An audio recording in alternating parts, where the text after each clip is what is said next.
Buenas con todas y con todos. Ese es el primer material que estoy haciendo respecto de la filosofía moral de Kant.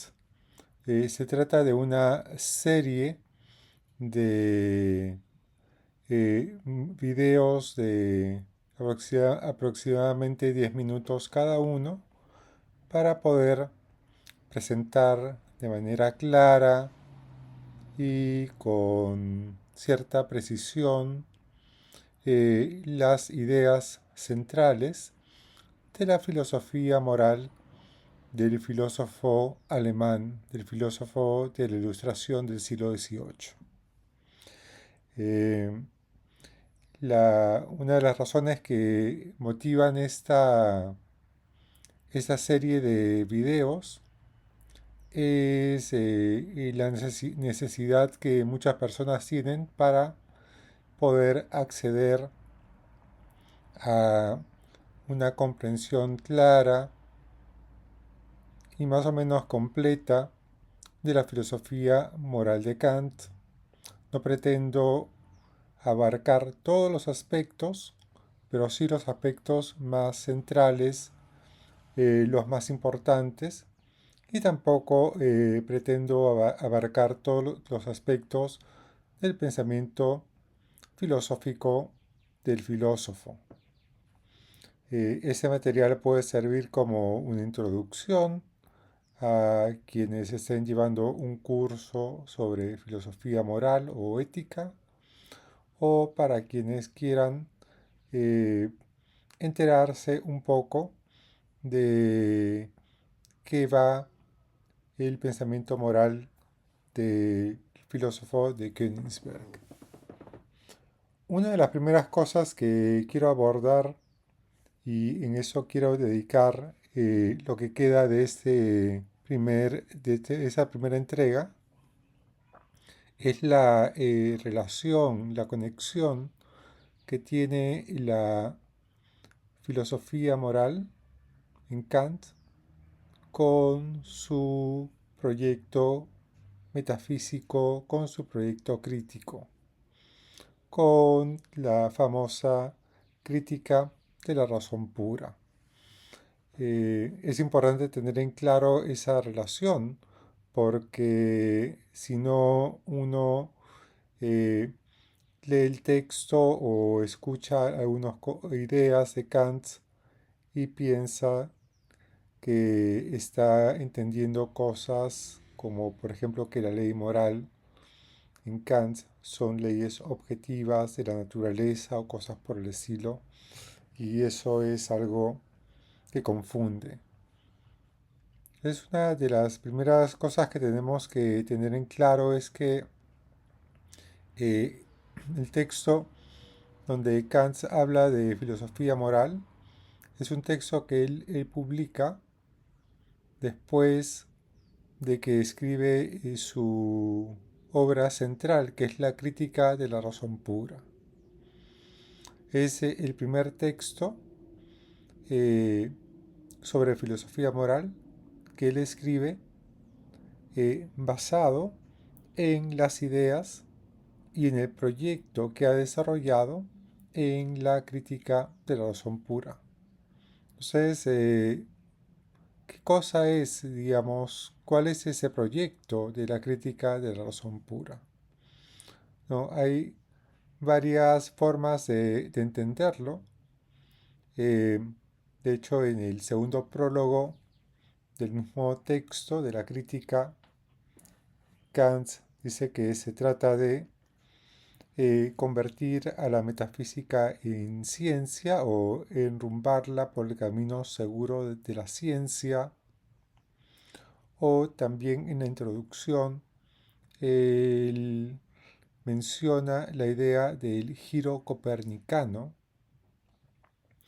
Eh, en cierto modo, podríamos decir lo siguiente: lo que Kant encuentra en la época en la que él está pensando el problema de la filosofía, especialmente el problema de la metafísica, eh, es que esta se ha convertido como en un campo de batalla en el cual se presentan diferentes posiciones que él va a llamar posiciones dogmáticas.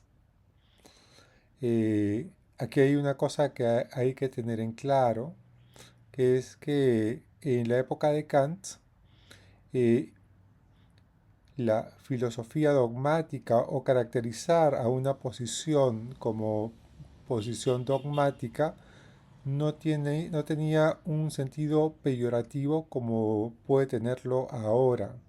Ahora uno puede decir que tal persona es dogmática porque no, ¿cómo se llama? Porque no está dispuesta a dialogar con otras personas, a cambiar de posición, etcétera, etcétera, etcétera. Cree que tiene la verdad de su lado, cosas por el estilo.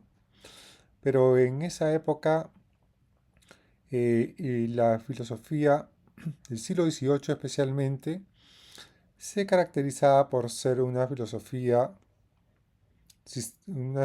articulada por sistemas eh, completamente articulados que podían dar cuenta de toda la realidad.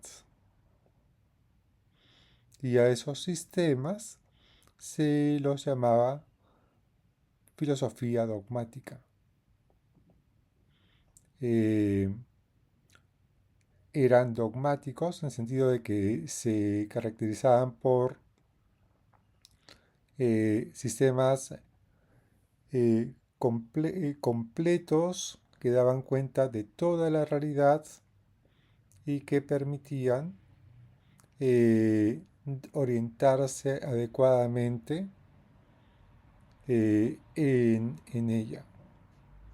Lo que sucede en esa época es que esas posiciones dogmáticas en filosofía entraban en colisión unas con otras.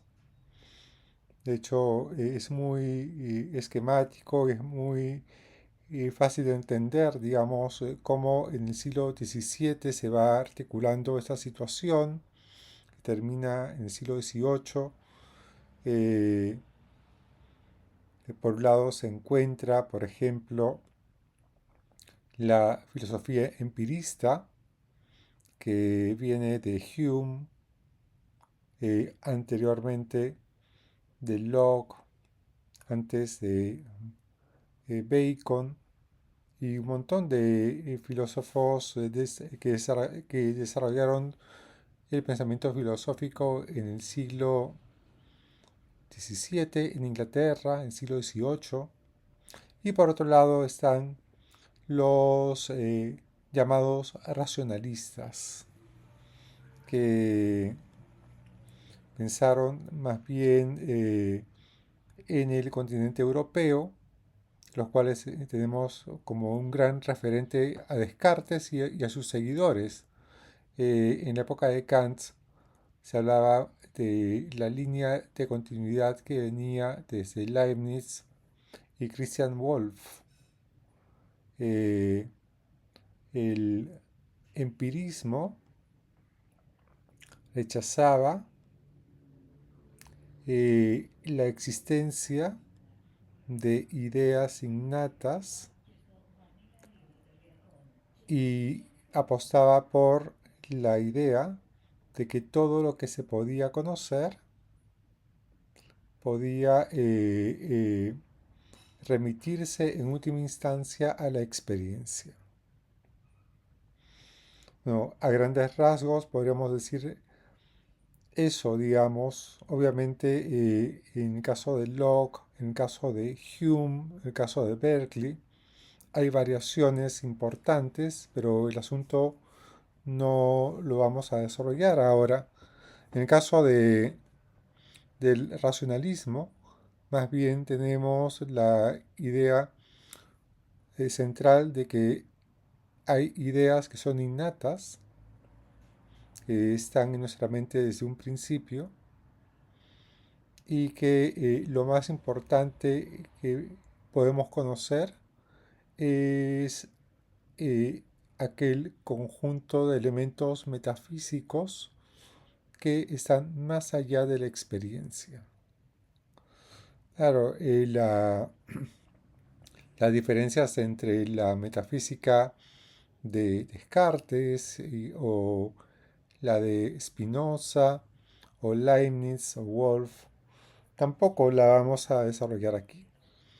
Pero en cierto modo, como dice un amigo, digamos, le escuché decir el otro día, esta expresión que me pareció muy interesante es, uno podría pensar en Kant como un gran diplomático, como alguien que es capaz de articular posiciones encontradas. En realidad ese es el gran proyecto de la crítica. Pero no quiero adelantarme.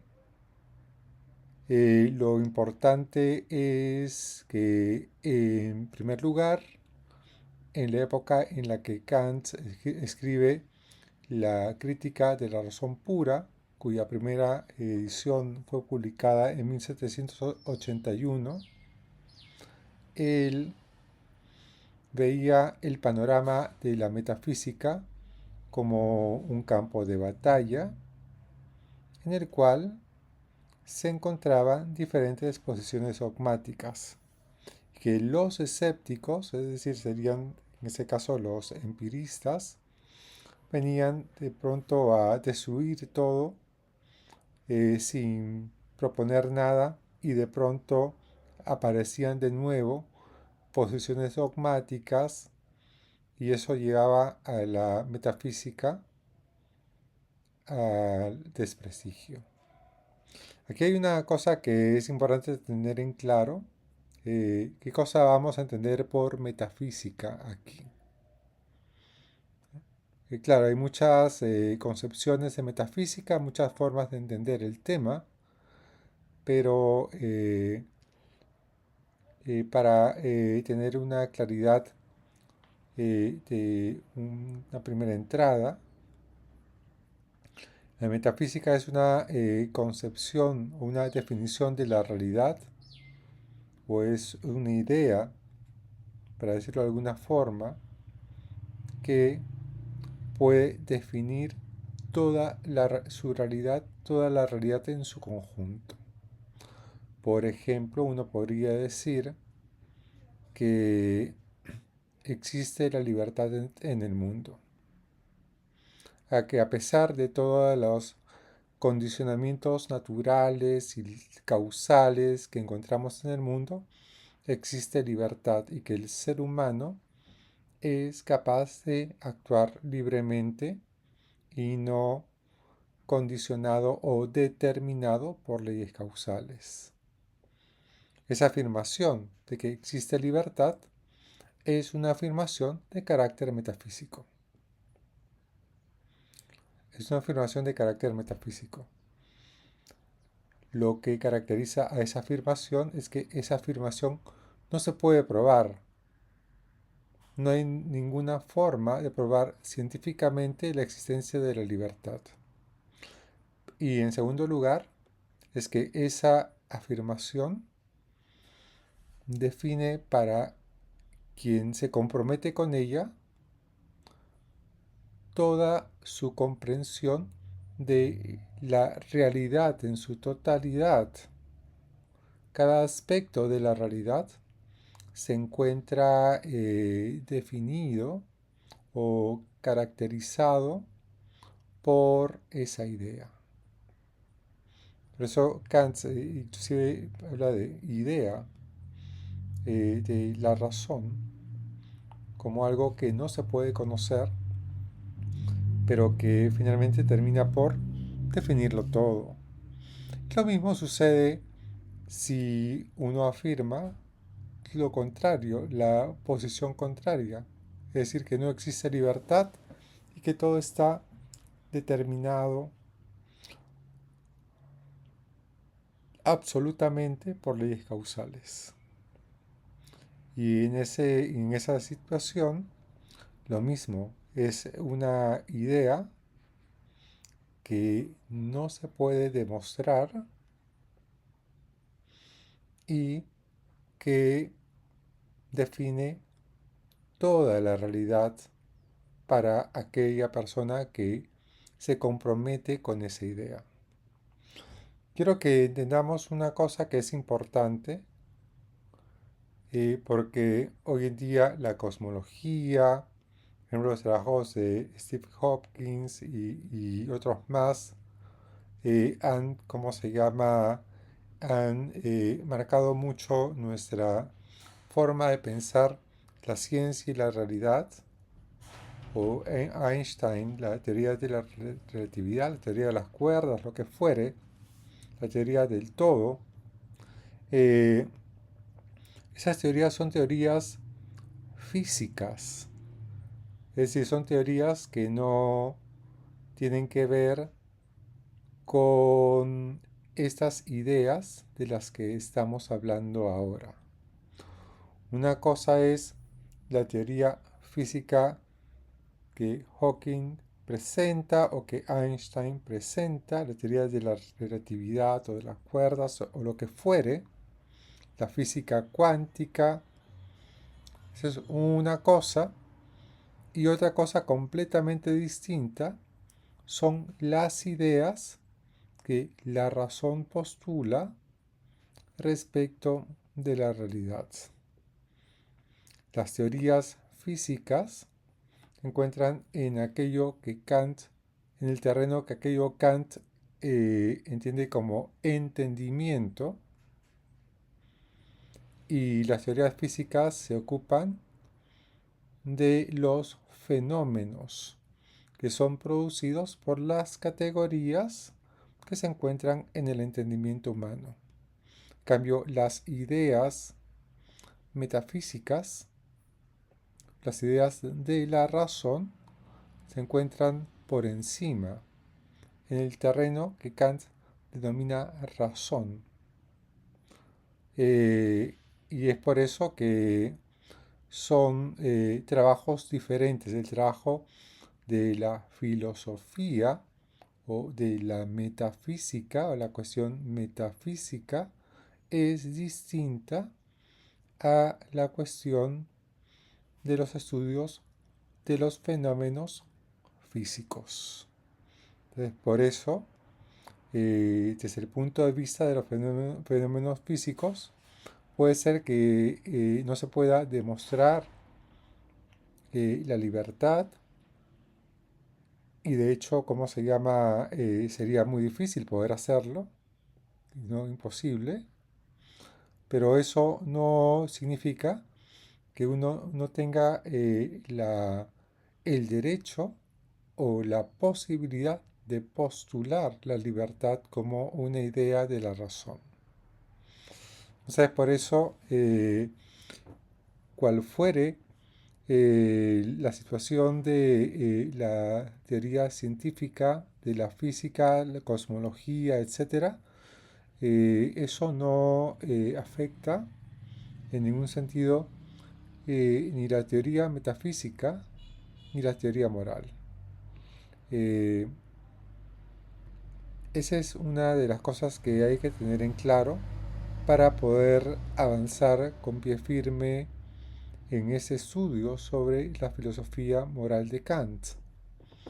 Eh, la crítica de la razón pura se presenta como una solución, como una forma de solucionar efectivamente, digamos, de manera clara, el debate interminable que la filosofía o la metafísica del siglo XVII y del siglo XVIII habían tenido. Y de lo que se trata es de eh, presentar con claridad una distinción fundamental entre lo que la razón puede conocer y lo que no se puede conocer. Es una restricción del conocimiento Y fruto de esa restricción del conocimiento se abre el espacio para el desarrollo de la filosofía moral. Por eso Kant recurre a esta frase muy conocida de Montaigne. Dice: tuve que restringir el conocimiento para darle espacio a la fe. En el sentido de que tuve que restringir, digamos, el conocimiento ¿a qué? Al terreno de la experiencia. ¿Para qué? Para darle espacio no a la fe religiosa, sino darle espacio a la, podríamos llamar, a la fe moral. Es decir, al terreno de lo que Kant llama la razón práctica. Y es por eso que Kant va a distinguir entre dos usos de la razón. Aquel uso de la razón que se dedica al conocimiento objetivo de los objetos de la experiencia, y ese uso no puede conocer objetos que están más allá de la experiencia, objetos metafísicos no pueden ser conocidos. Y por otro lado está el otro uso, el uso de la razón no especulativa, sino de la razón práctica, donde no hay conocimiento, sino que la razón práctica lo que hace, o el uso de la razón práctica, lo que hace es producir principios para la acción. Producir principios para la acción. Entonces, cuando nosotros nos ubicamos en el terreno de la filosofía moral de Kant, nos ubicamos no en el terreno del uso teórico de la razón o el uso especulativo de la razón, que trata de tener conocimientos objetivos de sus contenidos, sino del uso práctico de la razón, que tiene como objetivo producir principios para actuar. Principios para actuar. Kant lo va a decir con mucha claridad en el prólogo a la fundamentación para una metafísica de las costumbres, cuando dice lo siguiente, ¿no? Dice: la razón práctica es la razón que es capaz de influir, tener influencia, afectar a la voluntad. Una voluntad que está conectada con la razón. Entonces, esa conexión entre razón y voluntad es también lo que podríamos llamar el terreno de la razón práctica. Y es por eso que en los siguientes videos de este material vamos a dedicarnos a ese terreno, al terreno de la razón práctica, para poder entender cómo funciona y de qué se trata, y para poder entender con mejor claridad la distinción entre la filosofía moral de Kant y la ética, por ejemplo, de Aristóteles, que es una cosa muy importante. Quiero terminar subrayando que esta importancia se debe a que hoy en día hay una especie de revitalización del pensamiento aristotélico en la ética, que me parece muy interesante y que vale la pena estudiar y conocer. Pero también lo que ha pasado es que hay una especie de lectura de la filosofía moral de Kant a la luz de este aporte o de esta reintroducción de Aristóteles. Y eso es algo que de pronto podría ser complicado o ser difícil la comprensión de la filosofía moral de Kant. Bien, con eso nos quedamos aquí y será pues hasta otra oportunidad.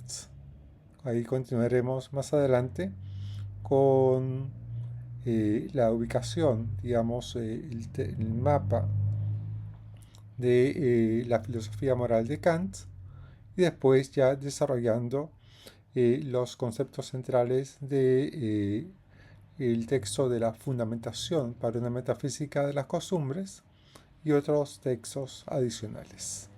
Gracias a todas y a todos.